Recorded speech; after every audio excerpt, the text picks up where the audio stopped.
ಏನು ಪ್ರಯೋಜನ ಇಲ್ಲ. ಇವತ್ತೇನಾದ್ರೂ ಈ ದೇಶದಲ್ಲಿ ಕಾಂಗ್ರೆಸ್ ಅಂತಕ್ಕಂಥದ್ದು ಉಳಿದಿದ್ರೆ ಅದು ನಮ್ಮ 7.5 ಕೋಟಿ ಕನ್ನಡಿಗರು ಕಷ್ಟಪಟ್ಟು ತೆರಿಗೆ ಮೂಲಕ ಕಟ್ತಾ ಇರ್ತಕ್ಕಂಥ, ಬೆವರು ಸುರಿಸಿ ಕಟ್ತಾ ಇರ್ತಕ್ಕಂಥ ನಮ್ಮ ರೈತರ ಹಣ, ನಮ್ಮ ನಾಡಿನ 7.5 ಕೋಟಿ ಕನ್ನಡಿಗರ ಹಣ ಚೀಲ ತುಂಬಾ ತುಂಬ್ಕೊಂಡು ಹೋಗಿ ಇವತ್ತು ರಾಹುಲ್ ಗಾಂಧಿಗೆ, ಸೋನಿಯಾ ಗಾಂಧಿಗೆ, ಪ್ರಿಯಾಂಕಾ ಗಾಂಧಿಗೆ ನಮ್ಮ ಹಣವನ್ನ ಇವತ್ತು ಅರ್ಪಿಸ್ತಾ ಇದ್ದಾರೆ. ನಾಚಿಕೆ ಆಗಬೇಕು ಇವತ್ತು ಈ ಕಾಂಗ್ರೆಸ್ ಸರ್ಕಾರ, ನಾಚಿಕೆ ಆಗಿದೆ. ಯಾವ ಕಾರಣಕ್ಕೂ ಗುತ್ತಿಗೆದಾರರು ಖುಷಿಯಾಗಿಲ್ಲ, BPL ಕಾರ್ಡ್ ಹೋಲ್ಡರ್ಸು ಖುಷಿಯಾಗಿಲ್ಲ, ರೈತರನ್ನಂತೂ ಲೆಕ್ಕಕ್ಕೆ ಇಟ್ಟಿಲ್ಲ. ಇವತ್ತು ರೈತರನ್ನಂತೂ ಲೆಕ್ಕಕ್ಕೆ ಇಟ್ಟಿಲ್ಲ. ಹೋಗ್ಲಿ, ಕನಿಷ್ಠ ಪಕ್ಷ ಇವತ್ತು ಲಾ ಅಂಡ್ ಆರ್ಡರ್ ಎಲ್ಲಿಗೆ ಬಂದು ನಿಂತಿದೆ? ಕಾನೂನು ಸುವ್ಯವಸ್ಥೆ ಅಂತಕ್ಕಂಥದ್ದು ಮೊನ್ನೆ ದಿನ ಮೈಸೂರಿನ ಉದಯಗಿರಿಯ ಒಂದು ಇನ್ಸಿಡೆಂಟ್ ಪೂರ್ವ ಆಯೋಜಿತ. ಇಲ್ಲಿ ಬಹಳ ಜನ ಪೊಲೀಸ್ ಅಧಿಕಾರಿಗಳು ನಿಂತಿದ್ದೀರಣ್ಣ, ನಿಮ್ ಬಗ್ಗೆ ನಮ್ಗೆ ಗೌರವ ಇದೆ.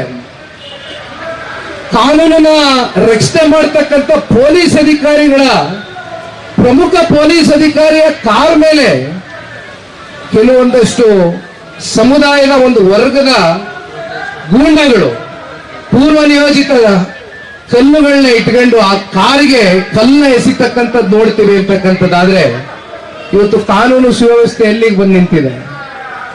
ಹೋಗಿದ್ದ ಮೊನ್ನೆ ಭದ್ರಾವತಿಗೆ ಕಾಂಗ್ರೆಸ್ನ ಶಾಸಕರ ಸುಪುತ್ರರ ಒಂದು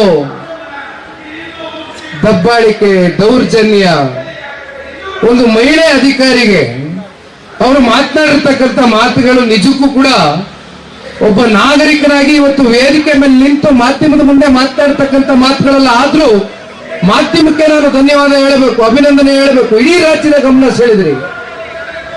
ಏನಾಯ್ತು?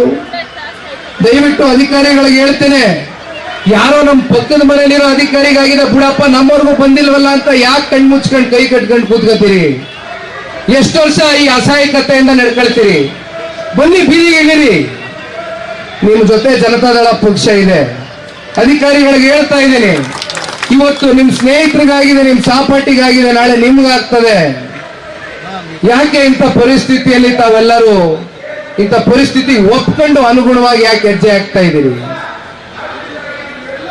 ಪರಿಶಿಷ್ಟ ಜಾತಿ, ಪರಿಶಿಷ್ಟ ಪಂಗಡವನ್ನ ಕಾಪಾಡ್ತಕ್ಕಂಥದ್ದು ಈ ದೇಶದಲ್ಲಿ ಯಾರಾದ್ರೂ ಇದ್ರೆ ಅದು ಕಾಂಗ್ರೆಸ್ ಮಾತ್ರ ಅಂತಕ್ಕಂಥದ್ದು ಮಾತನಾಡ್ತೀವಿ. SC/ST ಹಣದ ಬಗ್ಗೆ ಬಹುಶಃ ನಾವು ಕಳೆದ ಪಾದಯಾತ್ರೆಯಲ್ಲೇ ಚರ್ಚೆ ಮಾಡಿದೀವಿ. ಅಕ್ಕಪಕ್ಕ ರಾಜ್ಯದ ಚುನಾವಣೆಗಳು ನಡೆಸ್ತಕ್ಕಂಥದಕ್ಕೆ ನಮ್ಮ SC/ST ಹಣ ದುರ್ಬಳಕೆ ಆಗ್ತಕ್ಕಂಥದ್ದು ಅಷ್ಟೇ ಅಲ್ಲ, ಇತ್ತೀಚೆಗೆ 6 ನಿಗಮಗಳ ಪರಿಶಿಷ್ಟ ಜಾತಿ, ಪರಿಶಿಷ್ಟ ಪಂಗಡಕ್ಕೆ ವರ್ಷಕ್ಕೆ 355 ಕೋಟಿ ರೂಪಾಯಿಯಷ್ಟು ಹಣವನ್ನ ಇಟ್ಟಿರ್ತಕ್ಕಂಥ ದುಡ್ಡು ಕೇವಲ 89 ಕೋಟಿ ಮಾತ್ರ ಉಪಯೋಗ ಆಗಿದೆ. ಮಿಕ್ಕಿದ ಹಣ ಎಲ್ಲೋಯ್ತು ಅಂದ್ರೆ ಹೇಳ್ತಾರೆ ಪಾಪ ಇಂದಿನ ಸಂಪುಟದಲ್ಲಿ ಇರ್ತಕ್ಕಂಥ ಮಂತ್ರಿಗಳು, ನಾವೇನ್ ಮನೆಗೆ ಎತ್ಕೊಂಡು ಹೋಗಿದೀವೇನ್ರಿ, ಎಲ್ಲ ಕೊಟ್ಟಿರ್ತೀವಿ ಕಣ್ರಿ, ಸರ್ಕಾರದ ಗ್ಯಾರಂಟಿಗಳು ಕೊಟ್ಟಿರ್ತೀವಿ, ಇನ್ನೊಂದ್ ಕಡೆ ಕೊಟ್ಟಿರ್ತೀವಿ. ಹಾಗಾದ್ರೆ ಪರಿಶಿಷ್ಟ ಜಾತಿ, ಪರಿಶಿಷ್ಟ ಪಂಗಡ ನಿಮ್ಗೆ ಕೇವಲ ಚುನಾವಣೆ ಸಂದರ್ಭಕ್ಕೆ ಮಾತ್ರ ಸೀಮಿತವಾ? ಆ ನಿಗಮದಲ್ಲಿ ಇದ್ದಂತ ಹಣ ಏನಾಯ್ತು? ಯಾವ ಗ್ಯಾರಂಟಿ ಕೊಟ್ಟಿದ್ದೀರಿ? ಎಲ್ಲಿ ಗ್ಯಾರಂಟಿ ತಲುಪಿದೆ? ಇಂಥ ಪರಿಸ್ಥಿತಿಯಲ್ಲಿ ನಾನು ಕೇಳ್ತಕ್ಕಂಥದ್ದು ಇಶ್ಯೂ ನಾನು ಡೈವರ್ಟ್ ಮಾಡ್ಲಿಕ್ಕೆ ರೆಡಿ ಇಲ್ಲ. ಸಾಕಷ್ಟು ವೈಫಲ್ಯತೆಗಳು, ಭ್ರಷ್ಟಾಚಾರ, ಹಗರಣಗಳು ಕಳೆದ 2 ವರ್ಷದಲ್ಲಿ ಪ್ರತಿನಿತ್ಯ ನಮ್ಮ ಕಣ್ ಮುಂದೆ ಇದೆ. ಹೋರಾಟ ಮಾಡ್ಲಿಕ್ಕೆ ಪ್ರತಿನಿತ್ಯ ಹೊಸ ಇಶ್ಯೂ. ಲೇಟೆಸ್ಟ್ ಹಾಗೂ ಇಂಟ್ರೆಸ್ಟಿಂಗ್ ಸುದ್ದಿಗಳಿಗಾಗಿ ಬಾಸ್ ಟಿವಿ ಕನ್ನಡ ಚಾನೆಲ್ನ ಸಬ್ಸ್ಕ್ರೈಬ್ ಮಾಡಿ, ಹಾಗೆಯೇ ಬೆಲ್ ಐಕಾನ್ ಪ್ರೆಸ್ ಮಾಡಿ. ಇದರ ಜೊತೆಗೆ ಫೇಸ್ಬುಕ್, ಇನ್ಸ್ಟಾಗ್ರಾಮ್, ಎಕ್ಸ್ ನಲ್ಲೂ ಮಿಸ್ ಮಾಡದೆ ಫಾಲೋ ಮಾಡಿ.